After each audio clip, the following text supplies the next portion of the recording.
প্রিয় শিক্ষার্থীবৃন্দ, আসসালামু আলাইকুম। আশা করি তোমরা ভালো আছো আর আমরাও ভালো আছি। যে করোনা এই পরিস্থিতিতে গভর্নমেন্ট যথাযথ ব্যবস্থা গ্রহণ করার মাধ্যমে একটি আমরা বলবো যে একটা মিনিমাম সংক্রমণের সিচুয়েশনে আমরা চলে এসেছি। আশা করছি আমরা কিছুদিনের মধ্যেই শিক্ষা প্রতিষ্ঠানগুলো খুলে দিতে পারবো এবং সরকার সেভাবে কাজ করছেন। আর পাশাপাশি আমরা সরাসরি ক্লাসেও চলে আসতে পারবো। প্রিয় শিক্ষার্থীবৃন্দ, আমরা যে অনলাইন ক্লাস শুরু করেছিলাম ঢাকা কলেজ থেকে, তারই প্রেক্ষাপটে আজ তোমাদের সামনে আমি নতুন আরেকটি চ্যাপ্টার নিয়ে আলোচনা করছি। তোমরা লক্ষ্য করছো আজকের টপিক হলো প্রাপ্য হিসাবসমূহের হিসাব রক্ষণ। আজকের এই যে চ্যাপ্টারটি, এটি একাদশ শ্রেণীর হিসাব বিজ্ঞান প্রথম পত্রের ৬ষ্ঠ অধ্যায়। এই অধ্যায়টি আমি আজ তোমাদের সামনে আলোচনা করব। এর প্রথম ক্লাস। প্রাপ্য হিসাব একটি ব্যবসা প্রতিষ্ঠানের জন্য একটি গুরুত্বপূর্ণ সম্পদ। এই গুরুত্বপূর্ণ সম্পদটি কিভাবে আমরা হিসাব রাখব, কিভাবে তাকে আমরা ট্রিটমেন্ট করব, তার প্রাথমিক আলোচনাগুলো আমরা আজকে করব। তো প্রিয় শিক্ষার্থী বন্ধুরা, প্রথমে আমরা জানব যে প্রাপ্য হিসাব সমূহ আসলে কি। আমি একটু বোর্ড ইউজ করব। প্রাপ্য হিসাব সমূহ কি এটি আমরা জানব।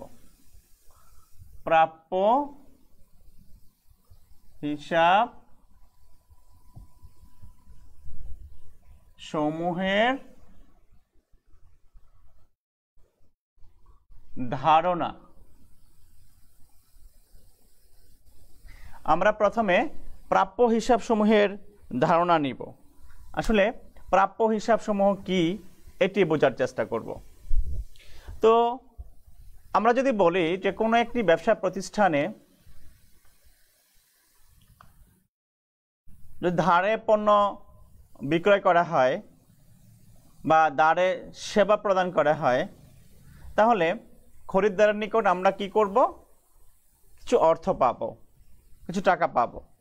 তো যে পরিমাণ অর্থ আমরা পাবো সেই পরিমাণ অর্থকে আমরা বলবো প্রাপ্য। এই প্রাপ্য আমি এক একজন কাস্টমারের কাছে এক এক সময়ে পাবো। যেমন আমি যদি মিস্টার রহিমের নিকট পণ্য বিক্রয় করি, তাহলে আমি টাকা পাবো কার কাছে? মিস্টার রহিমের কাছে। আমি যদি এক্সের নিকট পণ্য বিক্রয় করি, তাহলে আমি টাকা পাবো কার কাছে? মিস্টার এক্সের নিকট। এভাবে আমি যার নিকট পণ্য বিক্রয় করব তার কাছে অর্থ পাবো, যাকে আমি সেবা দিব তার নিকট অর্থ পাবো। তো আমি যার কাছে পাবো বা যাদের নিকট অর্থ পাবো তাদেরকে আমি বলছি প্রাপ্য হিসাব। এই যে প্রাপ্য হিসাব আসলে কেন সৃষ্টি হয়েছে? একটি ব্যবসা প্রতিষ্ঠান আমরা জানি যে পণ্য বা সেবা দিয়ে থাকে। সেই পণ্য বা সেবা নগদেও দেওয়া হতে পারে, ধারেও সেবা দেওয়া হতে পারে। নগদেও পণ্য বিক্রয় করা হতে পারে, ধারেও পণ্য বিক্রয় করা হতে পারে। তো নগদে এবং ধারে যে লেনদেনগুলো সম্পন্ন হবে, সেই লেনদেনগুলোর মধ্যে আমরা দেখি যে নগদ লেনদেনগুলোকে আমরা নগদ সম্পত্তি হিসেবে ট্রিটমেন্ট করে থাকি। আর ধারে যে লেনদেনগুলো হয়েছে সেই লেনদেনগুলো আমরা জানি যে অধিক পরিমাণ বিক্রয়ের উদ্দেশ্যে বা অধিক পরিমাণ সেবা প্রদানের উদ্দেশ্যে ধারে সার্ভিস দেওয়া হয়, বাকিতে সার্ভিস দেওয়া হয়, বাকিতে পণ্য বিক্রয় করা হয়। এবং যাদের নিকট সে বাকিতে পণ্য বিক্রয় করা হয় বা সেবা প্রদান করা হয়, তাদের কাছ থেকে কি হয়? তাদের কাছ থেকে অর্থ পাওয়া যায়। তো যে পরিমাণ অর্থ আমি গ্রাহকের নিকট পাবো, সেই পরিমাণ অর্থকে, সেই পরিমাণ টাকাকে আমি বলবো প্রাপ্য হিসাব। তাহলে প্রিয় শিক্ষার্থী বন্ধুরা, প্রাপ্য হিসাব কি আমরা নিশ্চয়ই বুঝতে পেরেছি। এই প্রাপ্য হিসাবের কনসেপ্টটা কি আমরা নিশ্চয়ই এর ইন্ট্রোডাকশনটা বুঝতে পেরেছি। এখন যদি আমি আলোচনা করি সেটি হবে কি প্রাপ্য হিসাবের, আমি এখন যে আলোচনাটি করব সেটি হলো প্রাপ্য হিসাব সমূহের শ্রেণী বিভাগ। শ্রেণী বিভাগ, হ্যাঁ, প্রাপ্য হিসাবের যে ক্লাসিফিকেশন, প্রাপ্য হিসাবের যে শ্রেণী বিভাগ সেটি আমরা আলোচনা করব। প্রাপ্য হিসাবগুলোকে আমরা দুভাগে ভাগ করতে পারি। একটি হলো ব্যবসায়ী প্রাপ্য হিসাব সমূহ, ব্যবসায়ী প্রাপ্য সমূহ। আরেকটি হলো অব্যবসায়ী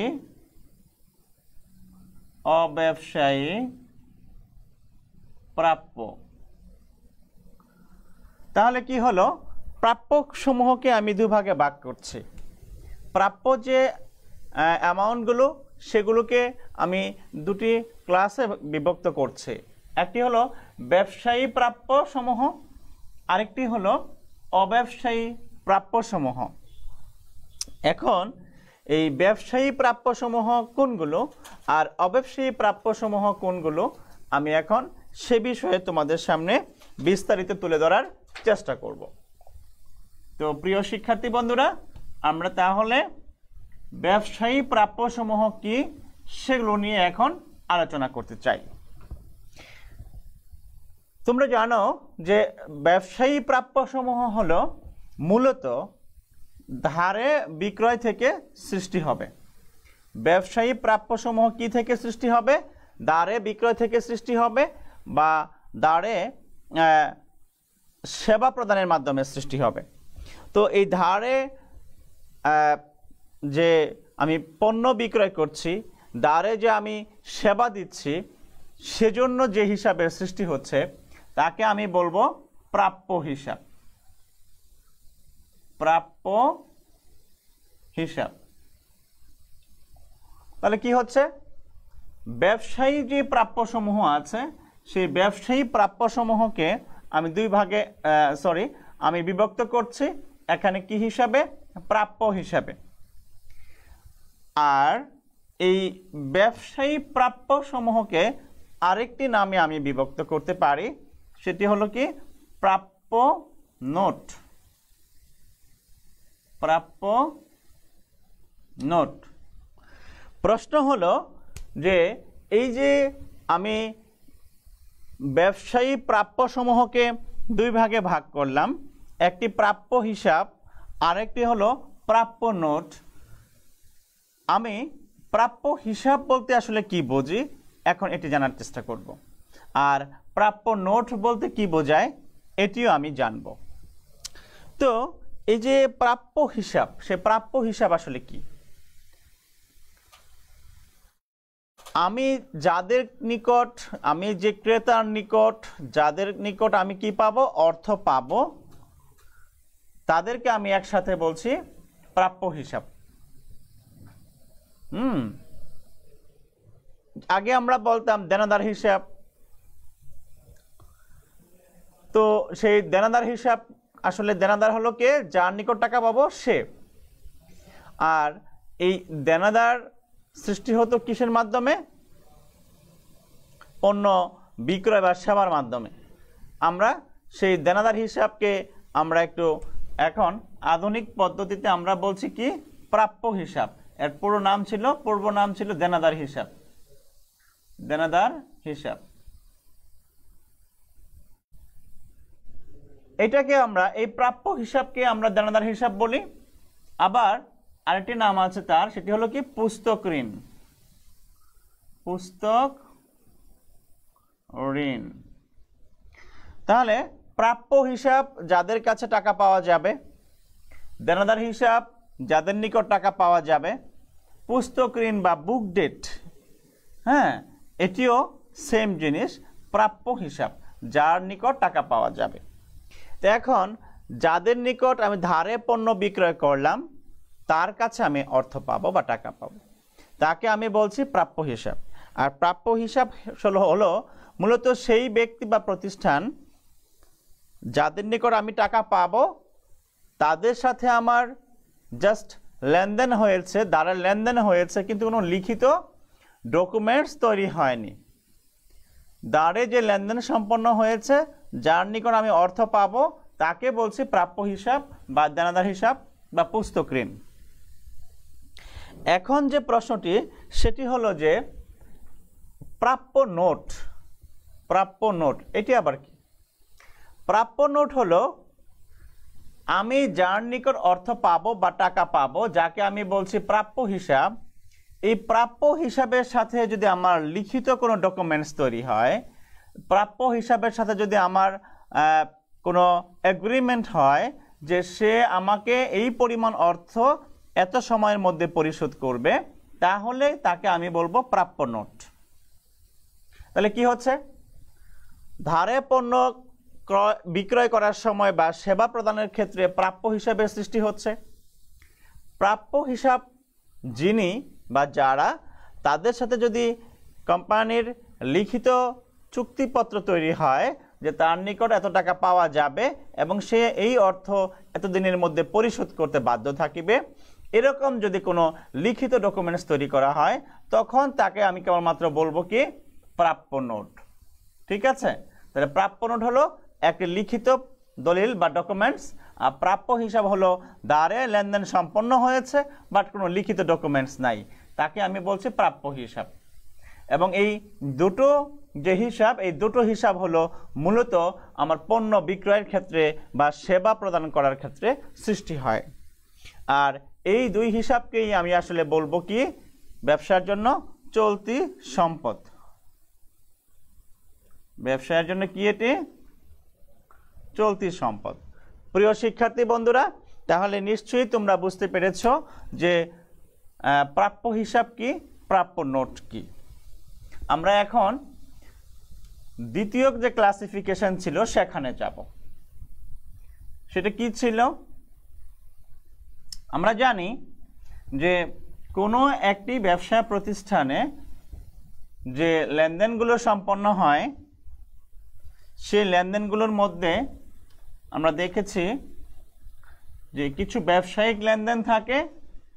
যে ব্যবসায়িক লেনদেনগুলো থাকে তাকে আমরা বলি যে পণ্য ক্রয় বিক্রয়ের ক্ষেত্রে যে লেনদেন সেগুলো। আর এই ব্যবসায়িক লেনদেনগুলো ছাড়াও আমার কি হয়? আমার প্রাপ্য হিসাবের সৃষ্টি হয়। সে প্রাপ্য হিসাবগুলো কি কি আমি তোমাদের সামনে এখন সে সম্পর্কে আলোচনা করব। যাকে আমরা বলছিলাম কি 2 নাম্বার দিয়ে আমরা বলেছিলাম অব্যবসায়ী প্রাপ্য সমূহ। প্রাপ্য সমূহ। তো এই যে অব্যবসায়ী প্রাপ্য সমূহ, সেগুলো নিয়ে আমরা এখন কথা বলবো। প্রিয় শিক্ষার্থী বন্ধুরা, তোমরা জানো যে আমি ধারে পণ্য ক্রয় বিক্রয় করব, টাকা পাবো, অর্থ পাবো, সেবা প্রদান করব, সেই অর্থ পাবো, সেটি ব্যবসায়িক একটি ফাংশন। তো এই ব্যবসায়িক কার্যক্রম পরিচালনা করতে করতেই দেখা যাচ্ছে কিছু অব্যবসায়ী প্রাপ্য হিসাবে সৃষ্টি হয়। যেমন প্রাপ্য সুদ। প্রাপ্য সুদ।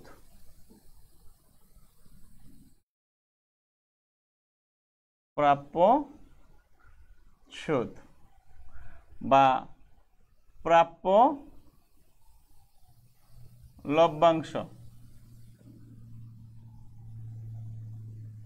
বা প্রাপ্য মুনাফা।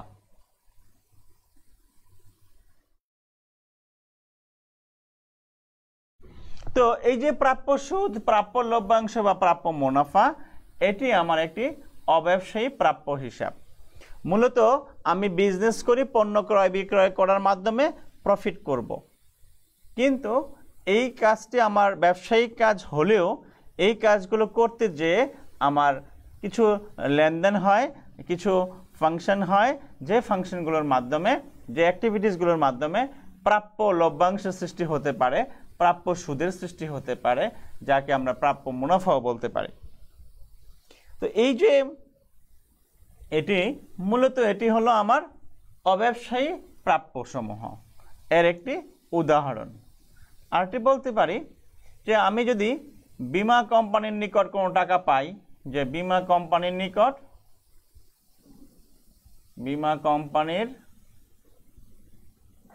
নিকট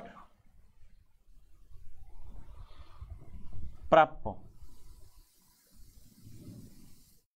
সেটি কেমন? আবার বীমা কোম্পানির নিকট যদি প্রাপ্য হয় সেটি কিরকম?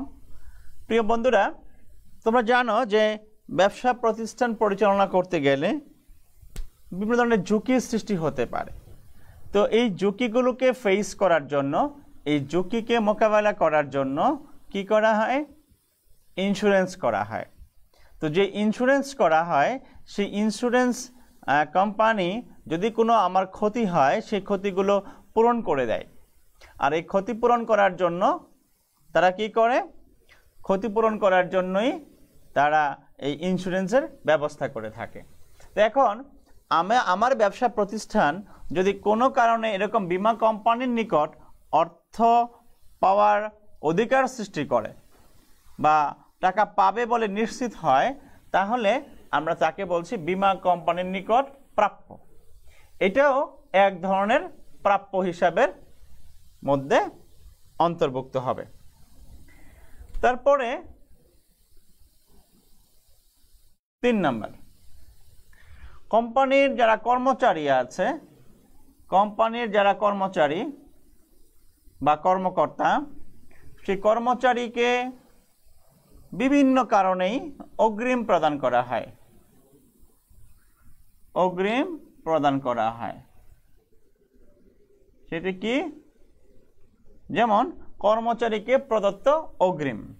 তো আমার ব্যবসা প্রতিষ্ঠানের যারা স্টাফ, যারা কর্মচারী, তো তাদের নিকট তাদেরকে যদি আমি কিছু টাকা অগ্রিম পরিশোধ করি, সেই অগ্রিম পরিশোধ করাকে আমি বলছি কর্মচারীকে প্রদত্ত অগ্রিম। নানা কারণে এই কর্মচারীরা অ্যাডভান্স পেতে পারে। যেমন কারো কোনো ক্রাইসিস হলে সে একটা অ্যাপ্লিকেশন করতে পারে যে আমাকে এই মাসের বেতনটা অগ্রিম দেওয়া হোক। তো কোম্পানি যদি মনে করে যে হ্যাঁ, এই কর্মীকে আমি এই টাকাটা অগ্রিম অ্যাডভান্স হিসেবে দিলাম, পরে সমন্বয় করে নিব, তাহলে এরকম কর্মচারীকে যদি আমি অগ্রিম টাকা দিয়ে থাকি, এটাও আমার এক ধরনের প্রাপ্য হিসাবের অন্তর্ভুক্ত হবে। তারপরে হলো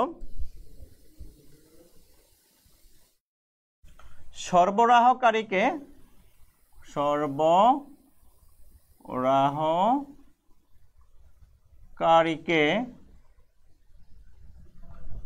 প্রদত্ত অগ্রিম। আমার যারা সাপ্লায়ার, যাদের সাথে আমি কি করি? লেনদেন করি, পণ্য ক্রয় করে থাকি। তো এই সাপ্লায়ার যাদের কাছ থেকে আমি পণ্য ক্রয় করে থাকি, তাদেরকে যদি আমি কিছু টাকা অ্যাডভান্স পরিশোধ করি, তো অ্যাডভান্স যদি আমি টাকা অপরিশোধ করে থাকি তাদেরকে, সেই অগ্রিম প্রদত্ত টাকাকে আমি বলবো কি? সরবরাহকারীকে প্রদত্ত অগ্রিম। এটিও আমার প্রাপ্য হিসাবের অন্তর্ভুক্ত। এই টাকাটা তাকে আমি অ্যাডভান্স দিয়েছি আমার সাপ্লায়ারকে, সো তার কাছে আমি টাকা পাবো। তারপর আরও হতে পারে, এরকম অনেক উদাহরণই দেওয়া যায়, আমি আর আগাবো না, এটাই লাস্ট উদাহরণ দিচ্ছি। যেমন আয়কর ফেরত।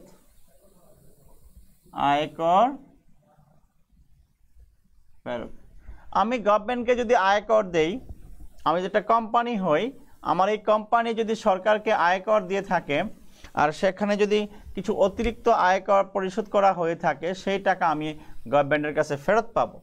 তা আমি যদি গভর্নমেন্টের কাছে সেই পরিমাণ টাকা আমি ফেরত পাই, তাহলে তাকে আমি বলবো আয়কর ফেরত, এবং এই টাকাটা আমার জন্যে প্রাপ্য হিসাব, প্রাপ্যসমূহ আমার। তো এই যে প্রাপ্যসমূহ আছে, এখানে এরকম 5টি উদাহরণ দেওয়া হয়েছে, আরও এরকম হতে পারে, অনেক প্রাপ্যসমূহ হতে পারে। এই প্রাপ্যসমূহকে আমরা বলছি অব্যবসায়ী প্রাপ্যসমূহ। তাহলে প্রাপ্য হিসাবসমূহকে আমি দুই ভাগে ভাগ করেছি। প্রাপ্য হিসাবসমূহের ক্লাসিফাই করেছি আমি দুই ভাগে বিভক্ত করে। একটি ছিল ব্যবসায়ী প্রাপ্য হিসাবসমূহ, আর একটি ছিল অব্যবসায়ী প্রাপ্য হিসাবসমূহ। প্রিয় শিক্ষার্থী বন্ধুরা, আমরা এখন প্রাপ্য হিসাবসমূহের কিভাবে হিসাব রক্ষণ করা হবে সে সম্পর্কে জানব।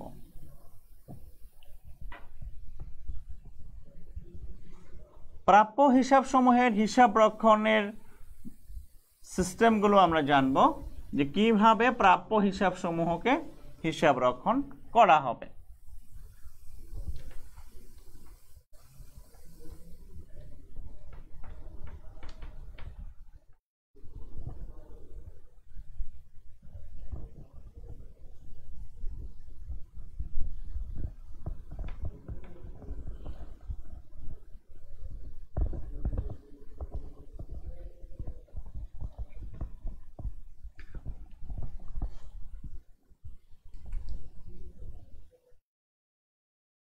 প্রাপ্য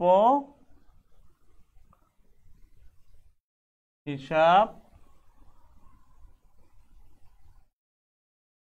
সমূহের হিসাব রক্ষণ। তাহলে প্রাপ্য হিসাব সমূহের হিসাব রক্ষণ, আমরা জানি যে প্রাপ্য হিসাব যখন সৃষ্টি হবে তখনই তাকে হিসাব করতে হবে, হিসাব রক্ষণ করতে হবে। তো সেই প্রাপ্য হিসাবের হিসাব রক্ষণ কিভাবে হবে সে সম্পর্কে আমি কতগুলো উদাহরণ, কিছু নোট তোমাদের লিখে দিচ্ছি। তোমরা যদি সেগুলো ফলো করো তাহলে খুব সহজেই বুঝতে পারবে। যেমন এখানে হতে পারে কি, ধারে পণ্য বিক্রয় 50,000 টাকা। যদি এই লেনদেনটি সম্পন্ন হয় যে ধারে পণ্য বিক্রয় 50,000 টাকা, তাহলে এই ধারে পণ্য বিক্রয়ের জন্য আমার কি করতে হবে? একটি জাবেদা করতে হবে। সে জাবেদাটা কি হবে আমি এখানে দেখাচ্ছি। আমি সংক্ষেপে এখানে লিখে দেখাচ্ছি। প্রাপ্য হিসাব ডেবিট, বিক্রয় হিসাব ক্রেডিট। তো ধারে যদি আমি পণ্য বিক্রয় করি তাহলে এই বিক্রয়টি আমার জন্য কি আয় হবে। বিক্রয় যদি আয় হয় তাহলে এটি ক্রেডিট হবে। ধারে পণ্য বিক্রয় করেছি, বিক্রয় আমার আয়, সেজন্য বিক্রয় হিসাব হবে ক্রেডিট। আর আমি যার নিকট টাকা পাবো তাকে আমি বলবো প্রাপ্য হিসাব। সো প্রাপ্য হিসাব হবে ডেবিট। প্রিয় শিক্ষার্থী বন্ধুরা, যারা বিজনেস স্টাডিজ থেকে একাদশে ভর্তি হয়েছে তারা সবাই নিশ্চয়ই এই জাবেদাটি পারো, আগে থেকে করেছো। আর যারা আর্টস এবং সায়েন্স থেকে এসেছো তাদের জন্য বলছি যে ধারে আমি যখন পণ্য বিক্রয় করব, এই বিক্রয়টা হবে আমার জন্য আয়, সো বিক্রয় হিসাব হবে ক্রেডিট, আর প্রাপ্য হিসাব হবে ডেবিট। এখানে প্রাপ্য হিসাব আমার সম্পদ এবং এটাকে আমি বলি চলতি সম্পদ, আর বিক্রয়কে বলবো আমি আয়। আমরা এখন আরেকটি উদাহরণ লিখব প্রাপ্য হিসাব সম্পর্কে।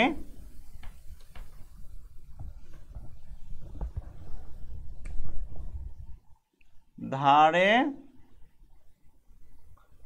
সেবা প্রদান, সে 1000 টাকা। ধারে সেবা প্রদান 1000 টাকা। তো ধারে যদি আমি সেবা প্রদান করে থাকি তাহলে জাবেদা কি হবে? প্রাপ্য হিসাব ডেবিট,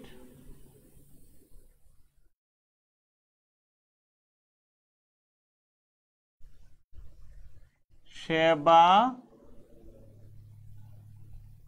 আয় হিসাব ক্রেডিট। তারে সেবা প্রদান করা হলে আমি যার নিকট সেবা প্রদান করব তার কাছে টাকা পাবো। তো যার নিকট আমি সেবা প্রদান করব তার কাছে যদি আমি টাকা পাই, সো এইটা হবে আমার জন্য প্রাপ্য হিসাব। আর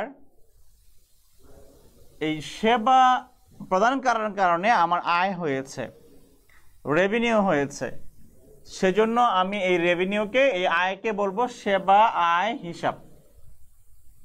কি হিসাব? সেবা আয় হিসাব। তাহলে দ্বারে সেবা প্রদান করা হলে প্রাপ্য হিসাবের জন্য জাবেদা হবে প্রাপ্য হিসাব ডেবিট, সেবা আয় হিসাব ক্রেডিট। আমি আরেকটি লেনদেন তোমাদের দেখাচ্ছি প্রাপ্য হিসাব সম্পর্কে।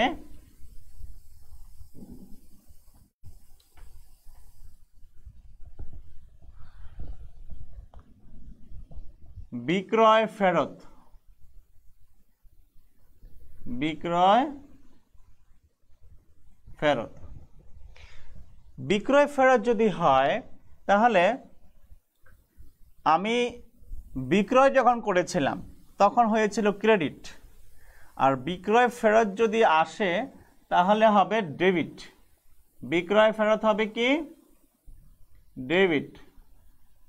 বিক্রয় ফেরত হিসাব ডেবিট। আর বিক্রয় কার কাছে করেছিলাম? প্রাপ্য হিসাবের নিকট করেছিলাম। এখন সেই প্রাপ্য হিসাবের নিকট থেকে যদি ফেরত আসে তাহলে প্রাপ্য হিসাব কমে যাবে, অর্থাৎ চলতি সম্পত্তি কমে যাবে, হ্রাস পাবে। প্রাপ্য হিসাব যদি কমে যায় বা হ্রাস পায় তাহলে সম্পত্তি হ্রাস পাবে, সো সম্পত্তি হ্রাস পেলে ক্রেডিট হবে। তাহলে প্রাপ্য হিসাব এখানে হবে ক্রেডিট। তাহলে কি হলো? বিক্রয় ফেরত হলে বিক্রয় ফেরত হিসাব ডেবিট, প্রাপ্য হিসাব হবে ক্রেডিট। আমরা এখন আরো একটি লেনদেন দেখব প্রাপ্য হিসাব সম্পর্কে।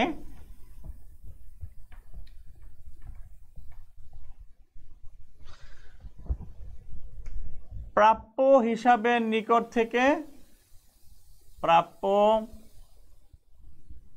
হিসাবের নিকট থেকে আদায়। আমি প্রাপ্য হিসাবের নিকট টাকা পাবো, তো তার কাছ থেকে যদি আদায় হয়, ফান্ড কালেকশন হয়, তাহলে যে পরিমাণ অর্থ আদায় হবে সেটি আমার জন্য কি? ক্যাশ বা নগদ টাকা। সো নগদান হিসাব হবে ডেবিট। নগদান হিসাব কি হবে? ডেবিট হবে। আর প্রাপ্য হিসাব হবে ক্রেডিট। তাহলে কি হচ্ছে এখানে? এখানে প্রাপ্য হিসাবের নিকট থেকে টাকা পাচ্ছি, প্রাপ্য হিসাবের নিকট থেকে যদি টাকা পাই তাহলে এই প্রাপ্য হিসাব কমে যাবে, হ্রাস পাবে, সেজন্য প্রাপ্য হিসাব ক্রেডিট হয়েছে। আর নগদ টাকা বেড়ে যাবে, ফলে নগদান হিসাব ডেবিট হয়েছে। এখানে নগদান হিসাব হলো সম্পদ, এটি বৃদ্ধি পেয়েছে ফলে ডেবিট হয়েছে। প্রাপ্য হিসাব হলো আমার এখানে সম্পদ, এটি কমে গেছে, হ্রাস পেয়েছে, ফলে ক্রেডিট হয়েছে। তাহলে প্রাপ্য হিসাব সম্পর্কে আমরা যদি এরকম জাবেদা বা ফাংশন করি তাহলে এইরকম ভাবে আমাদের জাবেদাগুলো করতে হবে।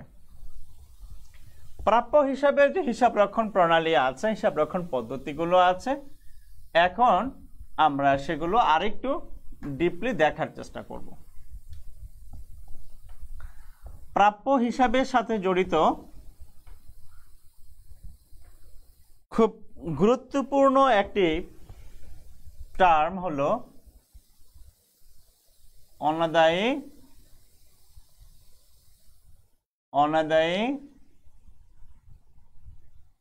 পাওনা। অনাদায়ী পাওনা কি? অনাদায়ী পাওনা সম্পর্কে আমরা এখন একটি ধারণা লাভ করার চেষ্টা করব। অনাদায়ী পাওনা এর মূল যে বেসিক বিষয়টি সেটি হলো যে আমি ধারে পণ্য বিক্রয় করেছি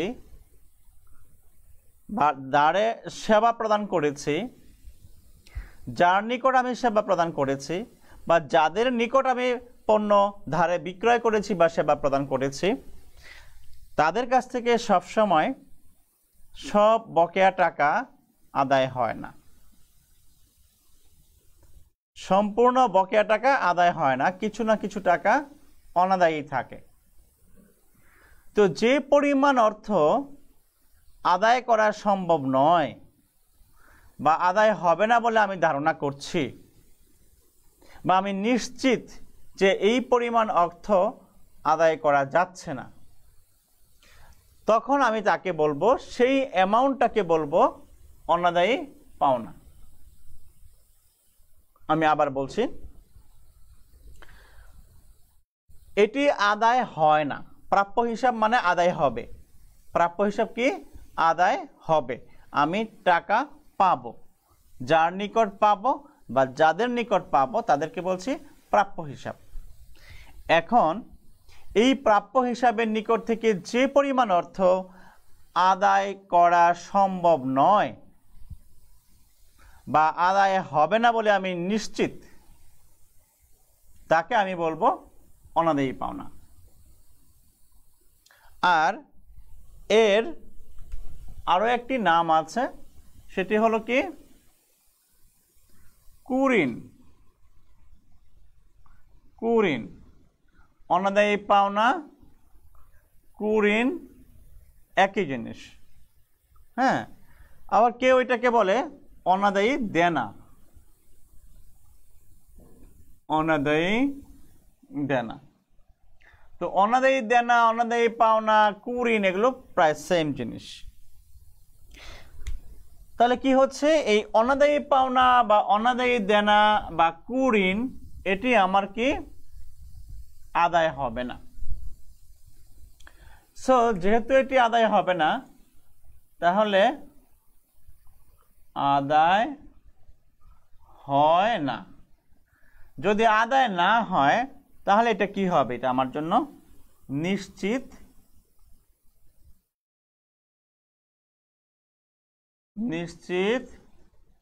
ক্ষতি হবে।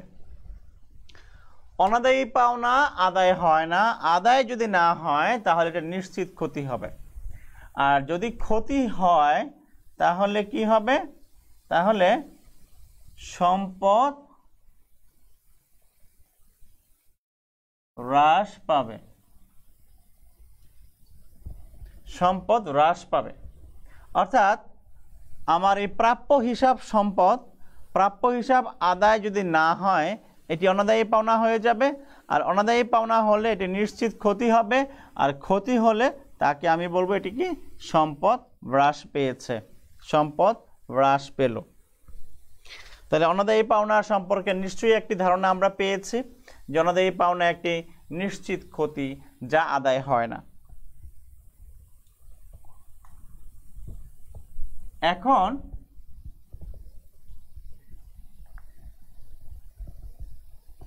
এই অনাদায়ী পাওনা আসলে যেহেতু ক্ষতি হয়, এই ক্ষতিগুলোকে আমরা চাইব পূরণ করার জন্য। এই অনাদায়ী পাওনা খাতে যেহেতু সম্ভাবনা থাকে যে টাকা সৃষ্টি হওয়ার, ক্ষতি সৃষ্টি হওয়ার, খরচ সৃষ্টি হওয়ার, সো এই খরচের পরিমাণ যাতে আমি মিনিমাইজ করতে পারি, আমি এটিকে যাতে ফেস করতে পারি, সেজন্য আমার সৃষ্টি করা হয় অনাদায়ী পাওনা সঞ্চিতি। অনাদায়ী পাওনা থেকে আমার যে ক্ষতির সৃষ্টি হবে সেই ক্ষতিকে মোকাবেলা করার জন্য, ফেস করার জন্য, সে ক্ষতি হ্রাস করার জন্য যে পূর্ব পরিকল্পিত যে ব্যবস্থা, তাই হলো অনাদায়ী পাওনা সঞ্চিতি। এটি যদি আমি বলি যে অনাদায়ী পাওনা সঞ্চিতি আসলে অনাদায়ী পাওনার বিপক্ষে একটি ব্যবস্থা আসলে মাত্র। অনাদায়ী পাওনা একটা ক্ষতি, আর অনাদায়ী পাওনার সঞ্চিতি হলো অনাদায়ী পাওনা থেকে যে ক্ষতি হবে এই ক্ষতিকে মোকাবেলা করার জন্য পূর্ব প্রস্তুতি স্বরূপ কিছু অর্থ মুনাফা থেকে সঞ্চয় করে রাখা। আমি আবার বলছি, অনাদায়ী পাওনা খাতে যে ক্ষতি হতে পারে, প্রতি বছরই আমরা দেখি কিছু না কিছু টাকা পাওয়া যায় না, প্রাপ্য হিসাব থেকে আমরা সম্পূর্ণ টাকা 100% টাকা পাই না, কিছু টাকা আমার কি হয় অনাদায়ী থেকে যায়। এই অনাদায়ী থাকলে ক্ষতি হতে পারে। এই ক্ষতি থেকে মোকাবেলা করার জন্য, এই ক্ষতিকে কমানোর জন্য পূর্ব প্রস্তুতি স্বরূপ মুনাফার একটি অংশকে পৃথকভাবে রাখা হয়, মুনাফার একটি অংশ আলাদা করে রাখা হয়। এই মুনাফার অংশকে আলাদা করে রাখার যে প্রক্রিয়া বা টার্ম, তাকে আমরা বলছি অনাদায়ী পাওনা সঞ্চিতি। এই অনাদায়ী পাওনা সঞ্চিতি মূলত লাভের একটি অংশ, প্রফিটের একটি অংশ। সেটি কেমন? আমি ধরে নিচ্ছি যে আমি হয়তো আগামী বছরে আমার যে প্রাপ্য হিসাব আছে তা থেকে 500 টাকা হয়তো পাবো না, পাওয়ার সম্ভাবনা ক্ষীণ, নাও পেতে পারি। তো এই যে সন্দেহ, এই সন্দেহ থেকে যদি আমি কি করতে চাই, মুক্তি পেতে চাই, তাহলে আগে থেকে মুনাফার একটি অংশকে যদি আমি পৃথক করে ফেলি, তাহলে তাকে আমি বলবো অনাদায়ী পাওনা সঞ্চিতি। আর মুনাফা থেকে যদি এই 500 টাকা আলাদা করে রাখা হয়, তাহলে মুনাফা কমে যাবে। সো অনাদায়ী পাওনা হলো কি? অনাদায়ী পাওনা একটা নিশ্চিত ক্ষতি, আর অনাদায়ী পাওনার সঞ্চিতি হলো সেই ক্ষতির বিপক্ষে একটি ব্যবস্থা মাত্র। তাহলে এটাকে, এই অনাদায়ী পাওনারও কয়েকটি নাম আছে, যেমন এটাকে বলা হয় সন্দেহজনক, সন্দেহজনক পাওনা সঞ্চিতি, পাওনা সঞ্চিতি। অনাদায়ী পাওনা সঞ্চিতি বা সন্দেহজনক পাওনা সঞ্চিতি। এই অনাদায়ী পাওনা সঞ্চিতি বা সন্দেহজনক পাওনা সঞ্চিতি কি? অনাদায়ী পাওনার ঘাটতি পূরণ করার জন্য লাভের যে অংশ পৃথক করে রাখা হবে সেটি। মূলত এটি কিন্তু ক্ষতি নয়, এটি নিশ্চিত ক্ষতি নয়। এটি কি? নিশ্চিত ক্ষতি নয়। তাহলে এটা কি? এটি হলো মুনাফার অংশ থেকে পৃথক করে রাখা একটা টাকার পরিমাণ। আর আসলে এটি কি? ক্ষতির বিপরীতে একটি ব্যবস্থা, ক্ষতির বিপরীত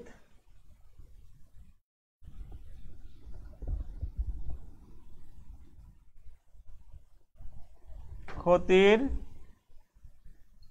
বিপরীতে ব্যবস্থা। আমার অনাদায়ী পাওনা একটা নিশ্চিত ক্ষতি, সেই ক্ষতির বিপক্ষে এটি একটি ব্যবস্থা মাত্র। আর একটা কি? আর হতে পারে ভবিষ্যতে যদি ক্ষতি হয়, ভবিষ্যতে ক্ষতি হলে সেই ভবিষ্যতে ক্ষতিপূরণ করার জন্য এই অনাদায়ী পাওনার সঞ্চিতি সংরক্ষণ করা হয়। ভবিষ্যতে ক্ষতি হতে পারে অনাদায়ী পাওনা খাতে, ভবিষ্যতে কুঋণ হতে পারে, সেই অনাদায়ী পাওনা বা কুঋণ সৃষ্টি হলে তাকে এই ক্ষতিপূরণ করার জন্য এই অনাদায়ী পাওনা সঞ্চিতি বা সন্দেহজনক পাওনা সঞ্চিতির ব্যবস্থা করা হয়। তাহলে প্রিয় শিক্ষার্থী বন্ধুরা, আমরা অনাদায়ী পাওনা কি, অনাদায়ী পাওনার সঞ্চিতি কি নিশ্চয়ই বুঝতে পেরেছি। আমি এবার এই অনাদায়ী পাওনা এবং অনাদায়ী পাওনার সঞ্চিতির পার্থক্য সম্পর্কে একটু কথা বলতে চাই। অনাদায়ী পাওনা এবং অনাদায়ী পাওনার সঞ্চিতির পার্থক্য। আমরা যদি বলি যে অনাদায়ী পাওনা হলো কি একটি নিশ্চিত ক্ষতি, অনাদায়ী পাওনা কি নিশ্চিত ক্ষতি, আর অনাদায়ী পাওনার সঞ্চিতি কি এই ক্ষতির বিপক্ষে একটি ব্যবস্থা মাত্র। শত প্রচেষ্টা করা হলেও অনাদায়ী পাওনা সৃষ্টি হতে পারে। তাহলে কি হলো, চূড়ান্ত প্রচেষ্টার করার পর যদি টাকা আদায় না হয়, যে পরিমাণ টাকা আদায় হলো না তাকে আমরা বলছি অনাদায়ী পাওনা। এটা তো একটা নেচার। আর অনাদায়ী পাওনার সঞ্চিতি কি ভবিষ্যতে ক্ষতিপূরণ করার জন্য একটি ব্যবস্থা। এবার যদি আমরা বলি যে অনাদায়ী পাওনা আসলে একটা নিশ্চিত ক্ষতি, আর অনাদায়ী পাওনার সঞ্চিতি হলো সম্ভাব্য ক্ষতির বিপক্ষে একটি ভবিষ্যৎ পরিকল্পনা, যাতে ভবিষ্যতে ক্ষতি না হয় সেজন্য এটি রাখা হয়। আরেকটি পার্থক্য আমরা বলতে পারি অনাদায়ী পাওনা এবং অনাদায়ী পাওনার সঞ্চিতির আরেকটি পার্থক্য বলতে পারি, সেটি কি, যেটি রেও মিলের ডেবিট পাশে বসে অনাদায়ী পাওনা, আর অনাদায়ী পাওনার সঞ্চিতি রেও মিলের ক্রেডিট পাশে বসে। তাহলে অনাদায়ী পাওনা হলো রেও মিলের ডেবিট পাশে বসে, অনাদায়ী পাওনার সঞ্চিতি রেও মিলের ক্রেডিট পাশে বসে। অনাদায়ী পাওনা হিসাব বর্তমান বছরেই বা চলতি বছরেই বন্ধ করে দেওয়া হয়, আর অনাদায়ী পাওনার সঞ্চিতি হিসাব চলতি বছরের সম্পত্তি থেকে বাদ দেওয়া হয়, অর্থাৎ এটি বিপরীত সম্পদ হিসাবে সংরক্ষণ করা হয়। তাহলে বর্তমান বছরে অনাদায়ী পাওনা কি হবে, বন্ধ হয়ে যাবে, আর অনাদায়ী পাওনার সঞ্চিতি হিসাব পরবর্তী বছরে যাবে, অর্থাৎ বিপরীত সম্পদ হিসাবে থেকে যাবে। আর্থিক অবস্থার বিবরণীতে অনাদায়ী পাওনা দেখানো হয় না, আর অনাদায়ী পাওনার সঞ্চিতি আর্থিক অবস্থার বিবরণীতে প্রদর্শন করতে হয় কিভাবে, একটু আগে বললাম, বিপরীত সম্পদ হিসাবে। তাহলে প্রিয় শিক্ষার্থী বন্ধুরা, আমরা যদি বলি যে আজকের ক্লাস কি ছিল, আজকের ক্লাস ছিল টপিক 1, কোন চ্যাপ্টারের, প্রাপ্য হিসাব সমূহের হিসাব রক্ষণ, এর টপিক 1 ছিল। আমরা এখানে কি শিখেছি, আমরা শিখেছি প্রাপ্য হিসাব কি, প্রাপ্য হিসাব সমূহ কি, প্রাপ্য সমূহ কি, এটি আগে জেনেছি। তারপরে জেনেছি কি প্রাপ্য সমূহের শ্রেণীবিভাগ। তারপরে কি শিখেছি আজকে ক্লাসে, প্রাপ্য হিসাব, এই সম্পর্কে আমরা ধারণা পেয়েছি। তারপরে কি শিখেছি, প্রাপ্য নোট। তারপরে কি শিখেছি, অন্যান্য প্রাপ্য সমূহ শিখেছি। তারপরে অনাদায়ী পাওনা সম্পর্কে আমরা ধারণা পেয়েছি।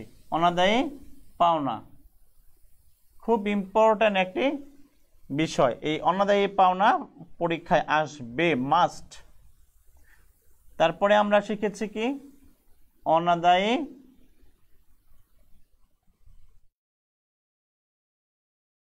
পাওনা